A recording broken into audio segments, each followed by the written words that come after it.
Coming up next, Sitting at 30 takes you downtown for the weekly luncheon meeting of the City Club of Portland. Live weekly coverage of City Club is produced through the facilities of Portland Cable Access. Now we join the City Club for this week's program.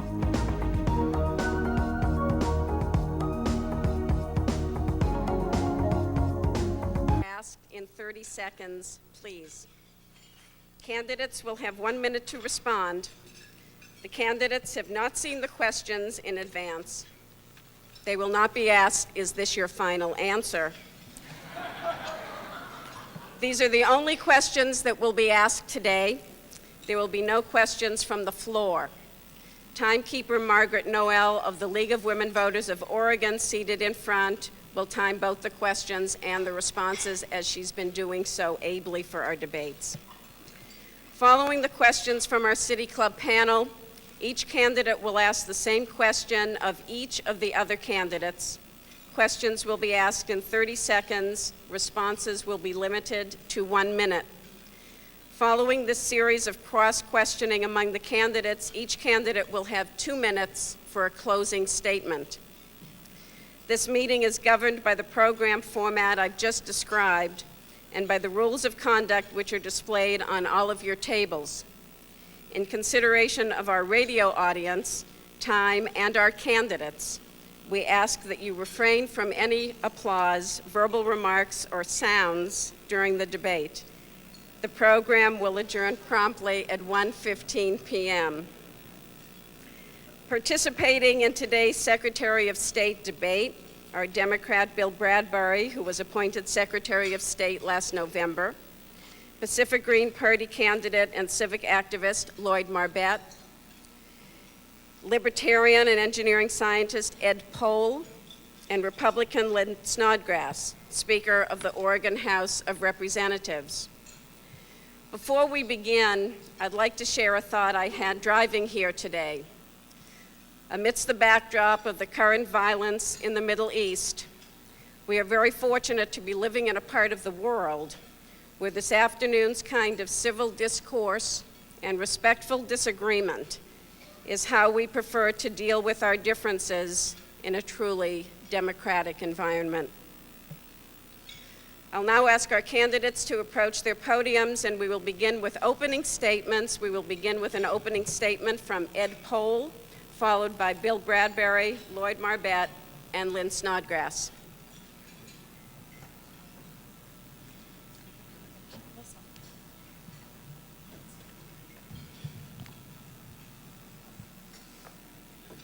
We start? Yes, please. Okay. I want to thank the City Club and the League for extending this debate to all the candidates.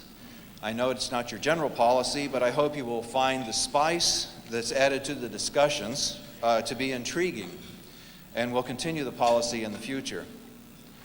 I'm a graduate of Florida State University with a Bachelor of Science in Engineering Science. For my entire career, I have been involved in solving complex problems and working on complex projects. I was a member of the Apollo 11 launch team, which put the first man on the moon. I was a member of an IBM task force in the late 1970s that was tasked to define the requirements for a personal computer.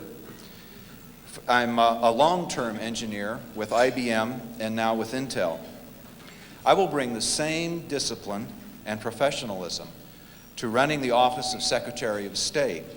More importantly, I will bring the same creativity to reducing the size of that office and the rest of government with fresh ideas, practical management, professional attitudes, and a real concern for the taxpayer and citizen. When you vote for me, you vote for efficient management based on outsourcing to private companies under competitive bids. You vote for real campaign finance reform with less government regulation, no tax support for candidates and parties, and real respect for the principles of the Constitution. You vote to stop welfare for political parties by ending tax-funded primaries. You vote to protect the Oregon initiative process and keep it fair, open, and impartial. You vote for redistricting based on population and unity of interests, not partisan politics. Albert Einstein once said that doing the same thing over and over and expecting different results is the definition of insanity. All of my opponents advocate, to one degree or another, doing the same things that have created the problems that they are trying to solve or made them worse. I was recently at another forum. A Democrat and a Republican were making their presentations. The spouse of a highly placed politician leaned over and asked me which one was the Democrat. You may find this odd. I don't. There is really not a dime's worth of difference between any of my three opponents. They all believe in big government and that the state owns you. When I listen to them, it seems like three people fighting over which piece of a pie to cut first, how big the pieces should be, and who should get which piece. I'm wondering why they don't realize that it isn't their pie.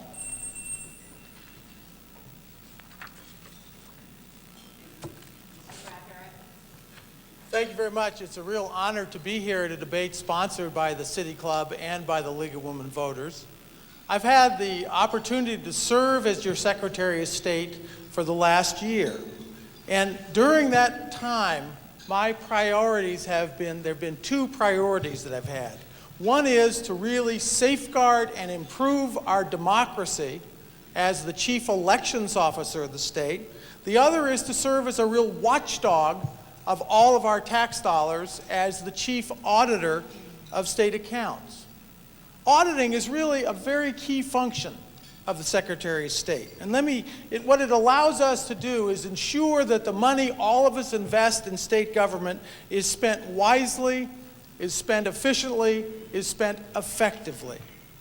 We've started over 100 audits since I became Secretary of State. And let me give you just two examples of the good results that have come from audits. One was an audit of corrections that was conducted a couple of years ago that in fact resulted in a $25 million general fund saving so that the money could be used for schools, could be used for health care instead of building prisons. Another audit that we just completed was an audit of the lottery. And as we looked at the lottery, we found that they were essentially allowing, through video poker outlets, the creation of mini casinos in Oregon. We also found that they had a very funny way of computing their administrative expenses. And both of those instances violate the Constitution, and it's really critical to have an audit process that protects us and protects our tax dollars. As the chief elections officer of the state of Oregon, I've really worked to safeguard our democracy. It's very clear to me that elections, that initiatives, that campaign finance reporting have to be handled in a fair, even-handed, nonpartisan way, and I've clearly shown that I can handle those matters in that way. We have a real success story in the first vote-by-mail primary election that was held in Oregon's history. More Oregonians voted. 130,000 more Oregonians voted in that primary than had ever voted before in a primary election. So vote-by-mail implementation is a real success. We've also put the voters pamphlet online. This is the first time you can see the voters pamphlet online before it arrives at your doorstep. And that's a significant improvement. I also have a very high priority for campaign finance reform, strongly support ballot measure 6, and would really appreciate your support to continue my work as Secretary of State. Thank you, Mr. Bradbury. Mr. Marbet. My name is Lloyd Marbet. I am the Pacific Green Party candidate for Secretary of State, and I want to thank the City Club for providing an opportunity for this debate and for all of us to be involved. I also want to thank everyone who helped the City Club reach that determination.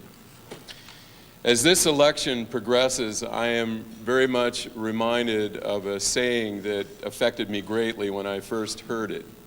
If you always do what you've always done, you will always get what you've always gotten. It is clear that the people of Oregon have a choice. We can always do what we've always done, or we can make a different kind of choice. And I think this campaign provides a very good example of how that works. The Secretary of State's campaign is fast approaching $1.5 million in campaign contributions. One of the candidates in this race, Lynn Snodgrass, in the Oregonian 3 weeks ago, it was announced, is spending $363,000 on 3 television stations for advertising. That's more money than any Secretary of State candidate has spent in the past. It's more money than the last 2 Secretary of State candidates in 1996 spent on their total campaign. This is fast becoming a horse race of big dollars, large contributions. And I invite you to take a look at my website, where I have attempted to bring you the information of all the candidates in this race as far as what their financial contributions are. And as you leave the room here, you will also see it at my table on the boards that I have put up. The thing that I think this does is send a message to Oregonians that really all voting comes down to is some kind of a choice between political advertising, 30-second and 60-second ads. We need campaign finance reform. I too support ballot measure 6, but ballot measure 6 doesn't go far enough. We need to do something about taking big money out of elections. The Supreme Court has already ruled in the case of a state of Missouri that it is lawful, constitutionally lawful, to limit contributions to $1,000. If you elect me your candidate for Secretary of State, or you elect me as Secretary of State, I will seek to bring real campaign finance reform. As the auditor of the state agencies, I will ensure that your money is spent cost effectively and services to be performed are provided. I want to stop the war between the legislature and the proponents of initiatives on the initiative process, and my time is up. Thank you, Mr. Marbet. Ms. Snodgrass? I want to ask you a question. Why does it matter that someone like myself, with my experience as a public school teacher, a school board member, and a small business owner, be the next Secretary of State? It matters because of the #1 issue facing our state today, and that's education. The Secretary of State is one of the 3 voting members of the Land Board, and they manage the natural resources of our state on behalf of the Common School Fund. So if you care about the state of our schools, then it matters who serves as Secretary of State. The Secretary of State is also the chief auditor of the state. The chief auditor can squeeze waste out of state government, and the savings can be utilized for vital programs like education or the health plan. So if you care about the state of our schools and your tax dollars, then it matters to you who serves as Secretary of State. The Secretary of State is also the chief elections officer for the state of Oregon. So if you care about open and fair elections, then it matters to you who serves as Secretary of State.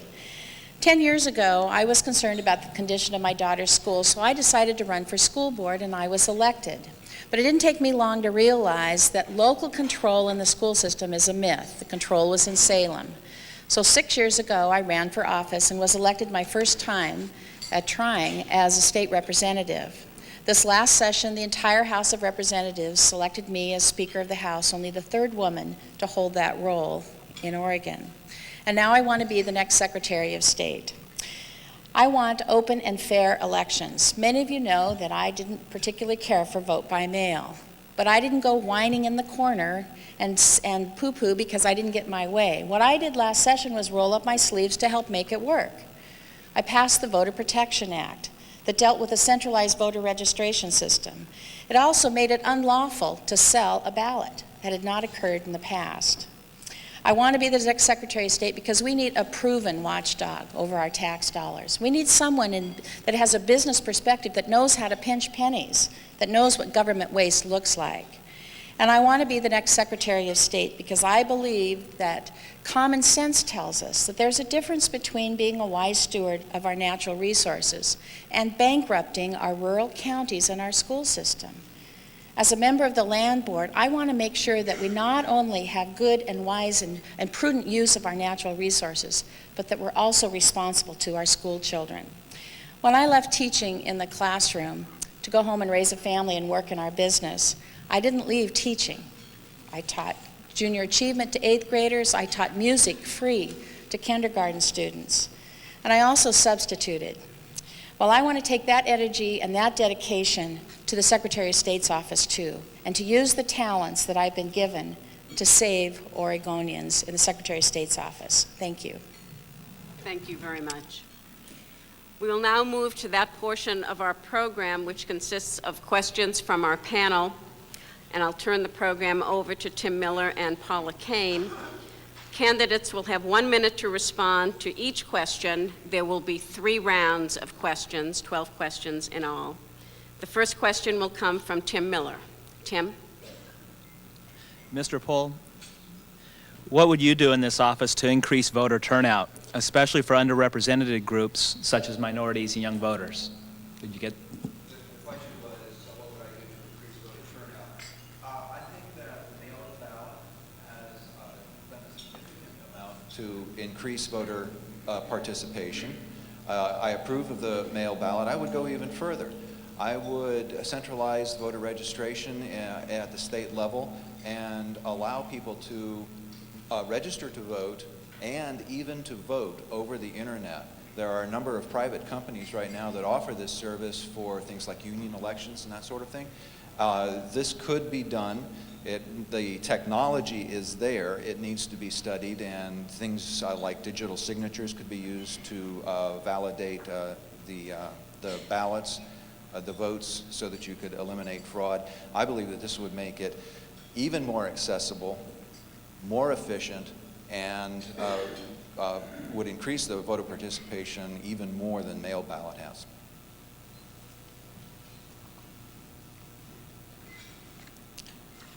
Mr. Bradbury, following the census, the legislative districts across the state will be reapportioned according to changes in the population. If the legislature does not agree on a redistricting plan, it becomes a responsibility of the Secretary of State. You have said you would meet with communities to assess what they consider are their natural boundaries. What do you mean, and how would this process work? Well, I think it's critical to understand that if the responsibility for redistricting falls to the Secretary of State, the first thing you got to do is follow the law. And it talks about not benefiting an individual, not benefiting an incumbent, not benefiting a party. And it talks about not diluting minority strength. And then it talks about, to the greatest extent possible, reflect the existing communities of interest. So we've got to go out and talk with people to know whether they feel connected up the coast or inland, for example. That was the case in my district last time. There was an issue about how we were going to extend the district. Did it make sense to extend it up the coast, or did it make sense to extend it inland to Roseburg? And I think the consensus on the coast was it made sense to keep it a coastal district. So that's the kind of thing you've got to work to understand as Secretary of State. Now, I got to tell you, you only got 45 days to do it. So it's a challenge, but it's a challenge I'm committed to really effectively getting the answers to that. Mr. Marbet, are there any changes you believe should be made to the initiative and referendum process? And if so, what changes would you make administratively? And what would you propose to the legislature? I can understand why this question was asked me. I think there are changes that we can make to the initiative and referendum process. For instance, we can make legislative counsel available to the drafters of initiatives on a voluntary basis so we can improve the kinds of laws that are being proposed. We can do something about the legislature using the emergency clause in order to prevent people from being able to refer out laws that have been passed by the legislature. This has happened too often. We can do something to protect our Constitution by encouraging the legislature, like they did with ballot measure 90, where they did not do it with ballot measure 90, to refer out to people any changes to statutory initiatives that have been made. That's a classic example of where Enron, Portland General Electric came into the legislature and gutted a ballot measure that was passed by the people trying to protect themselves from being charged for something in the rate base that was not used or useful. Ms. Snodgrass. Do you believe there is a problem with the way election campaigns are financed in Oregon? Do you support Measure 6, which would allow for voluntary public financing of political campaigns? And how would passage of Measure 6 improve or harm Oregon's political system? Paula, thanks for the question. And I know that the City Club has already made a decision on Measure 6. I am, however, opposed to Measure 6, and this is why. I have been through the fire, if you will, in trying to find the funds available for important programs like education, for instance. And what ballot measure 6 will do is take potentially $24 million out of the general fund, away from textbooks, away from higher education, and line the pocketbooks of politicians. I don't approve of that. I believe that you have every right to fund anybody that you choose. But once you give that money to the general fund, if ballot measure 6 were to pass, you have lost your choice. Your voice has been silenced. I respect the hard work that you have done to come to your decision, but that would be mine. Mr. Pohl, we're going to go back to the internet. What changes would you make to the vote-by-mail system as we have it now? And do you see voting by internet in the future? Can it be protected?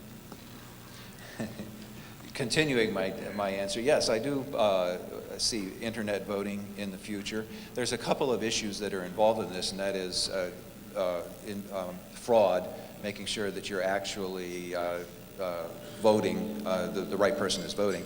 Another issue is privacy issues, and this can be managed by the technology. Another issue, and I think this is probably the principal one, is access to the internet.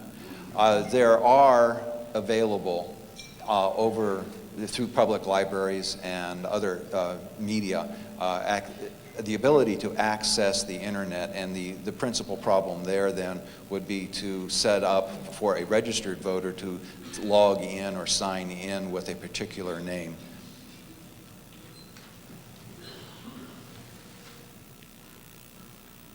Mr. Bradbury, the duties and responsibilities of the Secretary of State include being the only independent auditing organization, which you've already talked about, in the state, with the authority to review programs of agencies in all 3 branches of government, executive, legislative, and judicial. What are your concerns about auditing other elected offices? I'm sorry, I didn't hear the rest of the question. What are your concerns about auditing other elected offices?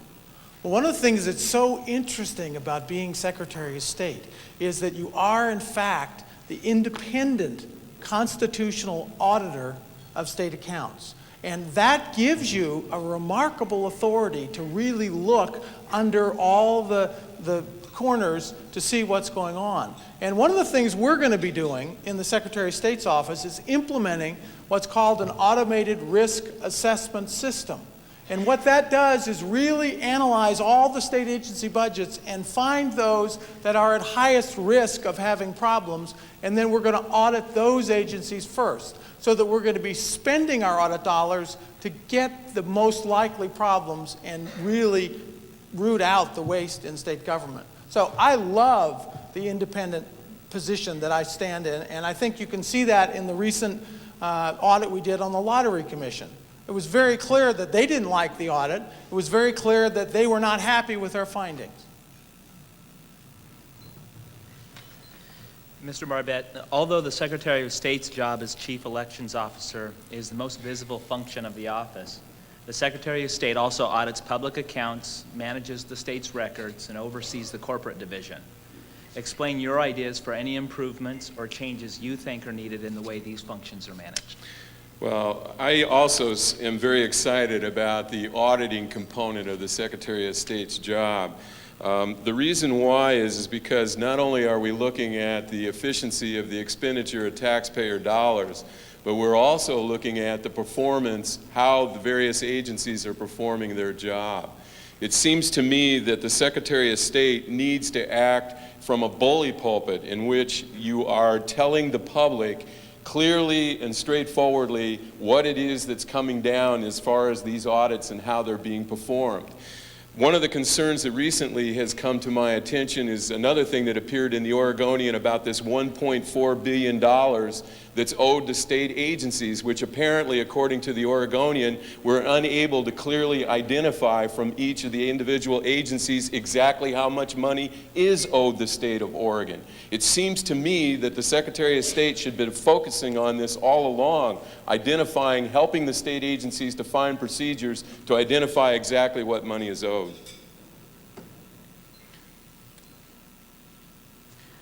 Ms. Snodgrass, you presided as Speaker of the House for the 1999 legislative session, which was one of the most closed to public participation in recent memory. How do you reconcile this record with running the largest public participation process in the state, our elections? Paula, actually, I'm not exactly sure where you got that definition of closed, because this is what happened this session. We extended, for instance, the public hearing notice. In years past, it's only been 24 hours. This session, it was 36 hours, which gave you in Portland and those in Ontario 12 hours more to be notified of a particular bill that might be up in a hearings process. To me, that's more open, not closed. During session, we also took legislative hearings out to the public instead of just keeping them in Salem. We took education to Bend. We brought 2 environmental committees right here to downtown Portland. That's not closed, that's open. And we were on the internet so that you had more accessibility. In addition to that, at the end of the session where you have a typical 1-hour rule, I held that off as long as possible, as long as possible. In fact, if you look at the record, longer than any speaker had before. I consider that open access, not closed. Mr. Pohl, what is your philosophy on the distribution of funds earned from state lands? I support the program of Mitch Schultz, our state treasurer, that would actually put much of the state lands on the private market, bring in a lot of capital to the school fund, and then manage the school fund very efficiently and get a much better return for the investment. And that would then go to the public schools, and he has a particular program to fund scholarships for lower income children. I think the principal concern there is that any lands that you would put on the private market should be put on judiciously over a period of time to maximize the return. And I know that there are environmental concerns with this. My belief is that private landholders are much better stewards of the land than the state. Mr. Bradbury, what is your position on Measure 7, which would require payment to landowners if government regulations reduce property values? And how would passage of this measure help or harm Oregon communities? I strongly oppose ballot measure 7. I think it's one of the sneakers on the ballot that we better start paying more attention to because it has a phenomenal budget impact. What we're talking about is $3.2 billion in a 2-year period out of the state's general fund that would go to pay people to do what they should be doing to keep our water clean and to make sure our salmon are still here. So I think ballot measure 7 is just a total disaster. I hope everybody votes no.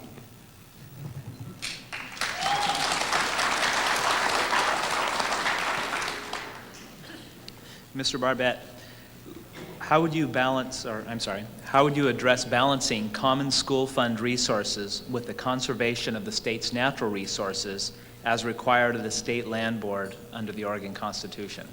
Well, I think the short answer to that is that this Common School Fund was created for the purpose of not only today's generations, but tomorrow's generations as well.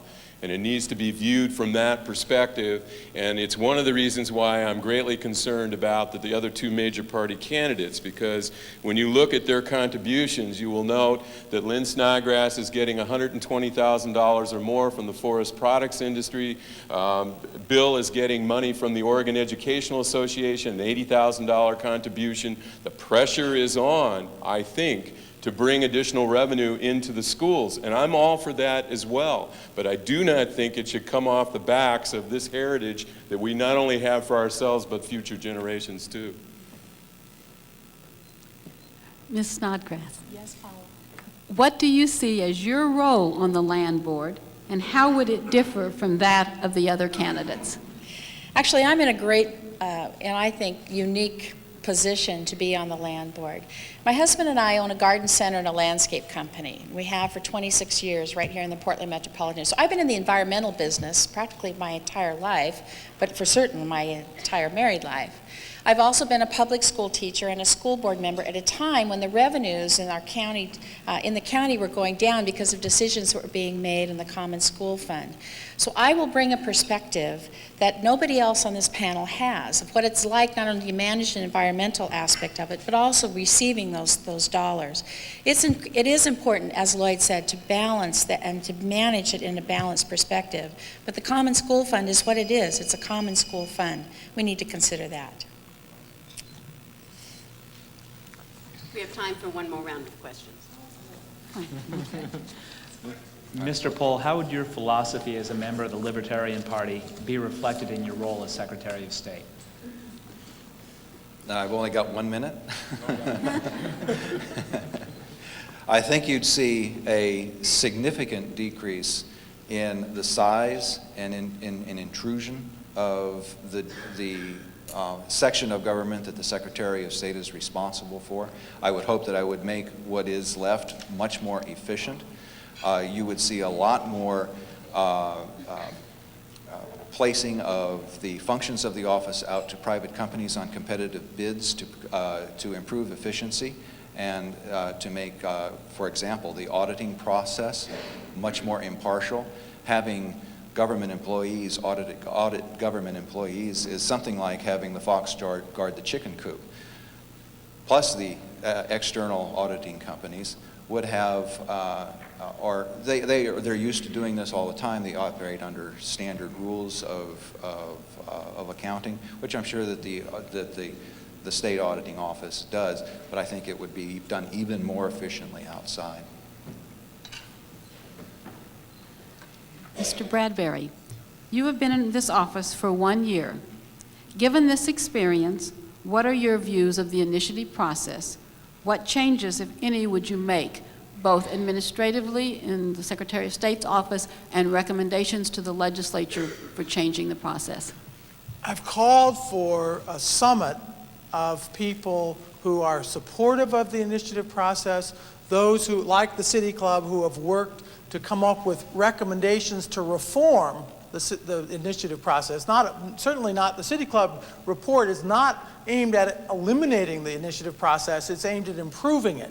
So I've called for a summit that I would call after the election with proponents, people who've talked about improvements, legislators and jurists to really talk about ways that we could in fact improve the initiative process. And I think that Mr. Marbet really touched on some of the issues that need to be addressed, which is what can we do to improve the drafting initiatives so that people don't vote on things that aren't possible to implement. Ballot measure 47 is a great example. People voted for it overwhelmingly, but it took the legislature to correct it, make sense of it, and refer ballot measure 50 to clean it up. That's just a waste of resources. We should put some advanced resources in to improve the process. And Mr. Marbet, what is your administrative experience, and how would you use this experience to improve the Office of Secretary of State? Well, I assume that I'm being asked this question because of the editorial today in the Oregonian regarding the Secretary of State's office. And in looking at the qualifications for this office, I find that there's very little to inform you as to what administrative experience is required.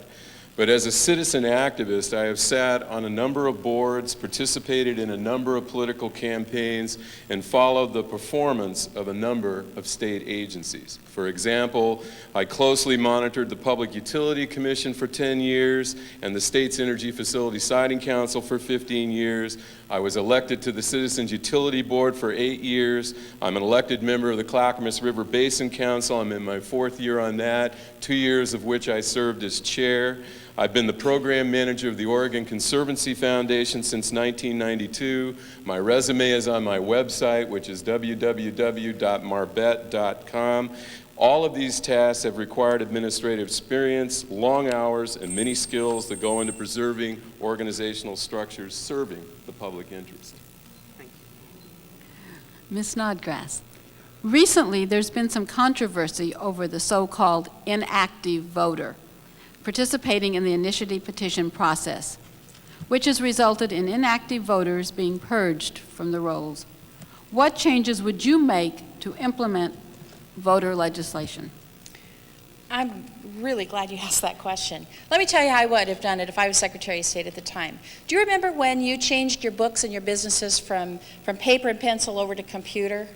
We all did that. We did it in our company, and we set a certain timeline of when that change was going to be made. We had a goal, and we started putting that data entry into the computer, and we let all of our vendors know that we were in the process of doing that, so if there was a little mistake one way or the other, that they would be notified ahead of time, and they would work with us in that process. And then a date certain, you push the button, you're into computer, but you still do your paper and pencil for a little bit longer just to double check the computer to make sure that it's right. Isn't that what we did? That's what should have been done with this inactive voter. What should have happened is we'd gone to the county clerks to find out how long it would take for the entire state at the same time to be changed over into that system. We should have put those inactive voters in a pending file to notify them not once, not twice, but 3 times and you're off, so that the petitioners could also be notified and that the rules had been changed. And then at date certain, that change would have happened so that all of Oregon would have been treated fairly and exactly. Thank you. Thank you, Tim and Paula, and thank you, candidates, for your concise responses. During the next portion of our program, each candidate will ask the same single question of the other 3 candidates. Each candidate will have 1 minute to respond. After all of the opposing candidates have answered the question, each questioner will have the opportunity for a 1-minute rebuttal. We will begin with Mr. Pohl, and Mr. Bradbury, Mr. Marbet, and Ms. Snodgrass will answer in that order. What is your position on Measure 95, which would establish criteria for performance pay for teachers? I'm opposed to ballot measure 95.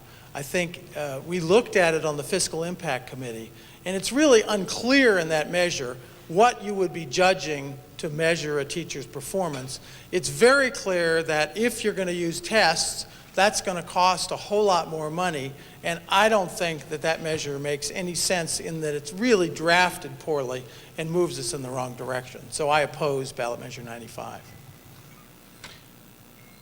I also oppose ballot measure 95, and the reason why I oppose it is because I find that I think one of the results is going to be that teachers are going to be reluctant to take on students that have difficult problems in learning. And it's an automatic strike against teachers at that point if they want to try and take these kinds of students and lift them above. I'm hoping that the people of Oregon will reject ballot measure 95. Well, I'm in favor of ballot measure 95. I want to be measured by the progress that I made. But let's look at what the ballot measure 95 says. It doesn't specify the criteria. It's up to the administrators to be able to determine that. So if you're teaching a special ed student, your criteria for improvement will be different if the administrators do the right thing. What I'm worried about with measure 95 is it didn't include administrators. Mr. Pohl, do you choose a rebuttal? This may come as somewhat of a surprise to some people, but actually I opposed Measure 95 myself, but for a different reason. I believe that the primary problem with the educational system now is that we have separated the commodity from the consumer. The parent and the student do not pay for public school education. They do not have control over where the money goes. They don't buy the shoes, for example, for an analogy. The money comes from politicians and administrators through the political process, and that is where the control comes from and where the issues are decided. In a libertarian solution, you would devolve that control back to the parents and the students, who are the actual customers of the education process. Mr. Bradbury, your question of your opponents, Mr. Marbet will answer first. I have here two very similar looking mailings that came out from Representative Snodgrass. One was paid for by her campaign. The other was paid for by our tax dollars. This piece was mailed statewide at taxpayer expense while she was running for Secretary of State. These pieces are nearly identical, but just different enough not to break the law. Is this an example of how all of you would protect our tax dollars? Well, the short answer to that is no, it's not an example.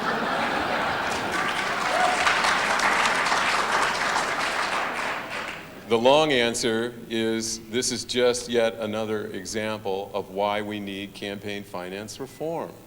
We need to have a clear definition of how we participate in campaigns. And it's obvious that taxpayer dollars in this instance should not have been used at least to resemble these kinds of pieces of literature, but it's what happens in these kinds of horse races that we're involved in. And I really hope that we will adopt ballot measure 6, and we will give ourselves an opportunity to bring the rest of the people out there that want to participate in democracy into the process.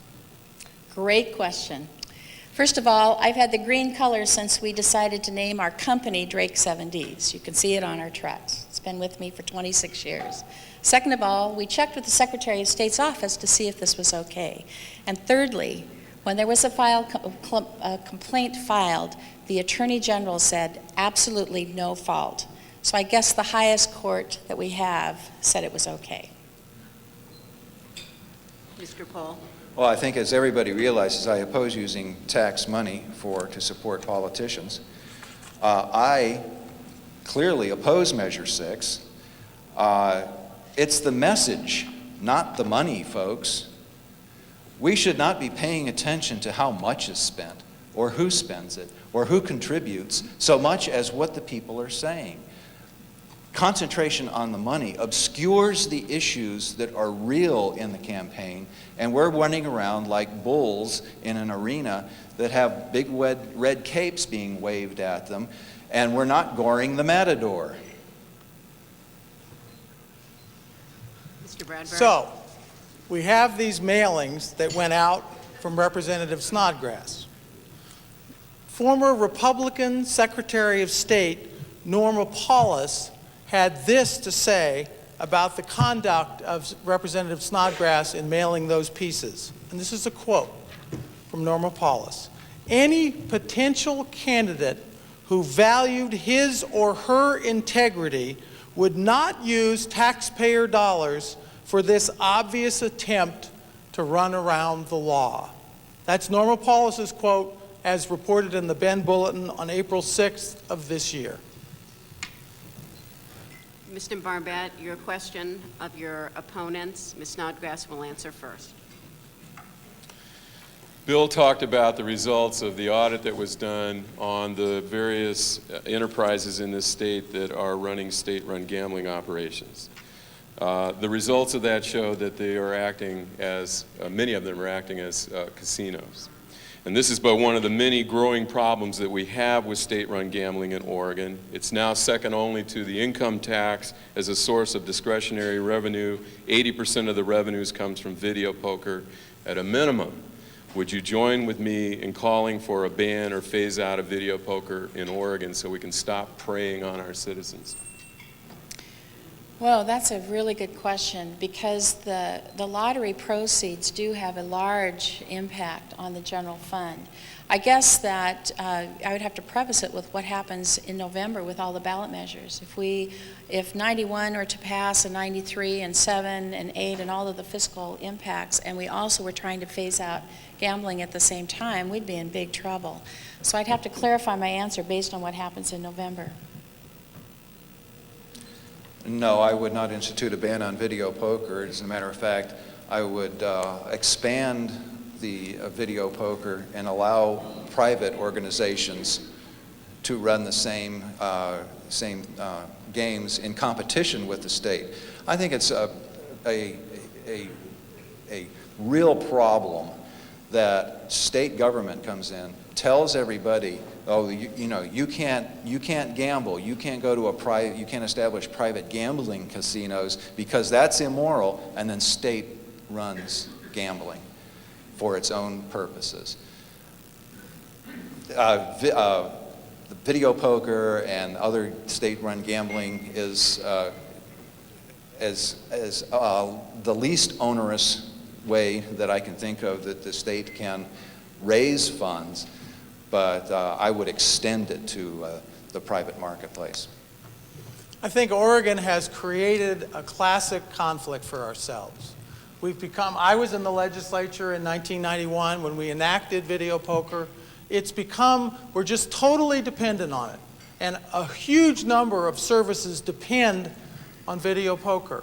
So as we look at, I would prefer to get rid of video poker, I'll tell you that, but I believe that as we move away from video poker, we've got to be sure that we're getting in place replacement revenue to replace video poker. I think that's the critical issue, because the kids of this state depend, at this point, we've gotten to the point where the kids of this state depend, at least in part, on video poker to get their education. And I think the education is the top issue. There are 80,000 addicted problem gamblers in Oregon today. And we are financing our state on the backs of those kinds of people. When somebody sits at a video poker terminal, I'm sure when they're pushing that button, they're not thinking about that salmon that's running up the stream or the kids that are sitting in the classroom. And one of the things that concerns me even more is with ballot measure 6, it will turn out to be the next thing that we'll see on television, elections brought to you by gambling in Oregon. Seriously, I think that we need to draw the line in the sand. We really do. We need to promote the responsibility of citizenship in this state. We cannot allow ourselves to do this. And I come from this from the perspective of someone being an environmentalist who could see how you could benefit the state. I opposed ballot measure 66 and was the only person to oppose ballot measure 66 in the voters pamphlet. Thank you, Mr. Marbet. Ms. Snodgrass, your question. Mr. Pohl will answer first. Great. Mr. Bradbury has claimed that he will act fair and even-handed as Secretary of State. Yet he kept Oregonians from voting for John McCain based on faulty assumptions. He was sued for his mishandling of the inactive voter, and he's repeatedly claimed that his office has conducted 109 audits when it's only been 32. If you're going to be fair and even-handed, what could you do differently? Actually, I don't believe that it's very common that secretaries of state are deliberately unfair. I think they are driven by their own political principles. My political principle is that government should be very small and that it should be totally fair without any regard to the state of any citizen. So what I would do is bring that professional philosophy that I have worked on all my life as an engineer in a professional position and as a libertarian to the office. I believe that I could be very impartial. To answer the question first, I corrected the record and made it very clear that I had started 106 audits, not completed 106 audits. The second issue here is really, I think, the biggest issue in this campaign. And when I was elected Senate President in 1993, the Oregonian headline was "Quintessential Consensus Builder Elected President." And that's based on my 15 years of public service where I've worked to bring the parties together, worked across party lines to solve public problems. I think there's a real contrast with Speaker Snodgrass. If you go to the Medford Mail Tribune, they wrote an editorial saying their biggest concern about Speaker Snodgrass was her partisanship. And I think she's shown in the last legislative session, the most partisan session in history, that she's not a consensus builder. And that's what we need in enforcing our election laws. That's what we need for this state, is someone who can work with other people. Please refrain from your Mr. Marbet. I come to this campaign from a different perspective from both of the major party candidates. I come from this campaign from the perspective of a citizen activist. I know what it's like to be on the receiving end of government. I know what unfair procedural processes are all about. And it's ironic knowing how that works, and yet I believe in fair, democratic procedural processes. I really do. I think they should rise above my political perspective. When I went to my party and responded to their call to be a candidate for this office, I told them that I saw this office as a nonpartisan office, which is what it should be, and it should achieve a nonpartisan result above any party considerations. And I do mean that, above any party considerations. If the chief elections officer of Oregon cannot operate with integrity, then I submit to you that the election process is in jeopardy. My turn? The current Secretary of State has a record of silencing voters, with John McCain and with the inactive voter inaction. But in his response today, he talked about what the Oregonians said about him when he took office. Well, let me give you a quote of what they said when he was done being president of the Senate. In August of 1993, the Oregonians said that the '93 legislature distinguished itself for partisan bickering and gave Bill Bradbury much of the blame. Please refrain from responding. We will now move to the final portion of our program, 2-minute closing statements from each of our candidates. The order for closing statements was determined by a separate drawing of numbers. I don't know why that makes me think of video poker, but I'll try not to. We will begin with Mr. Bradbury, followed by Ms. Snodgrass, Mr. Pohl, and concluding with Mr. Marbet. I think Oregonians are faced with a very clear choice in the Secretary of State's race. This is really a race about the public interest versus special interests. Let's look at the issues that Oregonians care about. Let's look first at choice. I trust women to make their own decisions about their reproductive health. Lynn Snodgrass does not and wants the government to make the decision for us. Let's look at closing the gun show loophole. I strongly support sensible gun control, and I stand with John McCain in support of ballot measure 5. Lynn Snodgrass is no on ballot measure 5 and sides with the extreme gun lobby.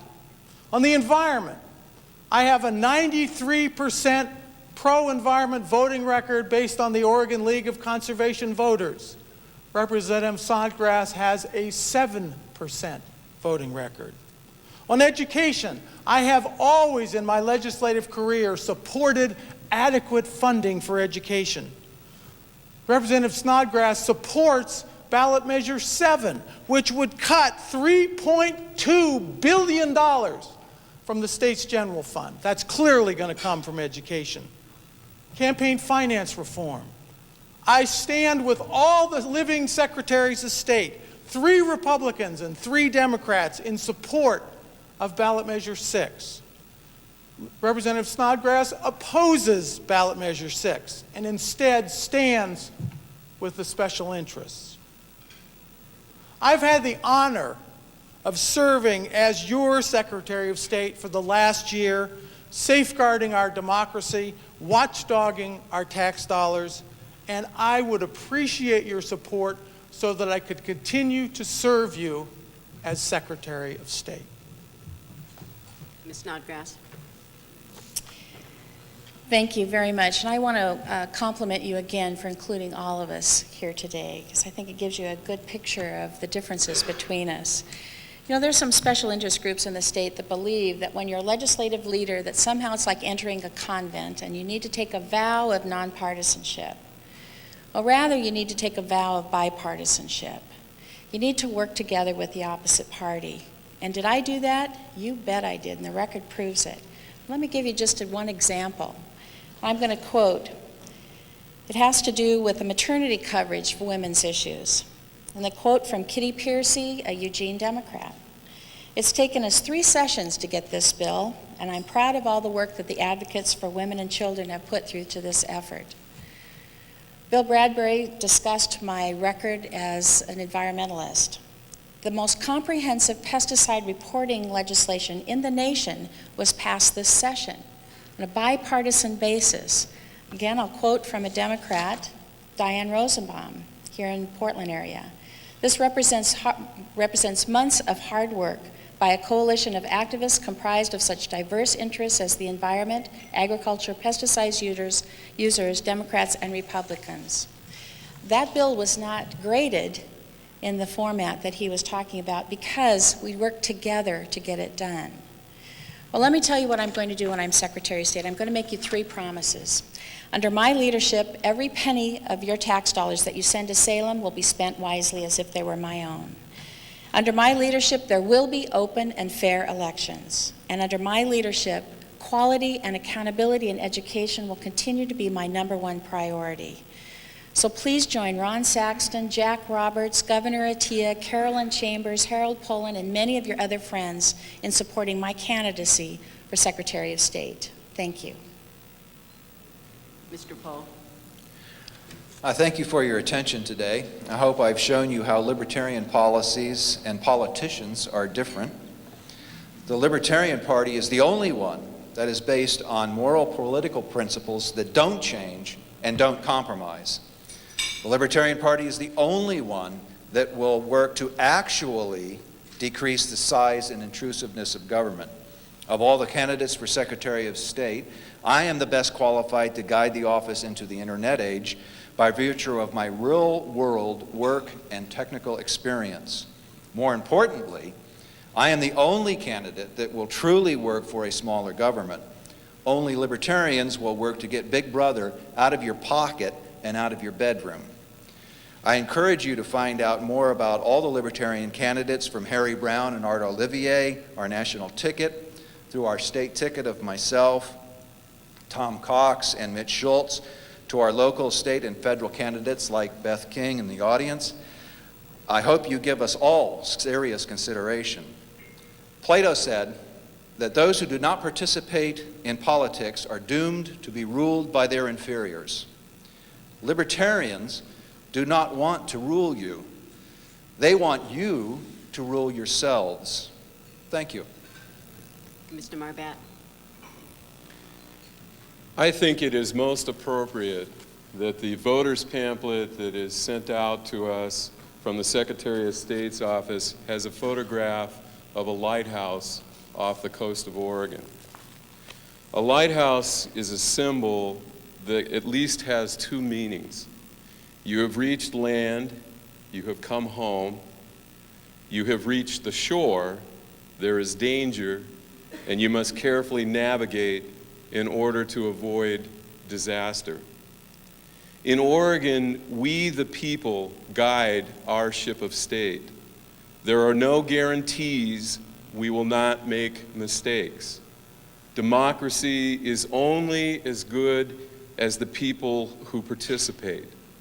A lighthouse is only as good as the lighthouse keeper. This is how I view the office of Secretary of State. It is the lighthouse keeper of Oregon, shining a light on the integrity of our election process. We desperately need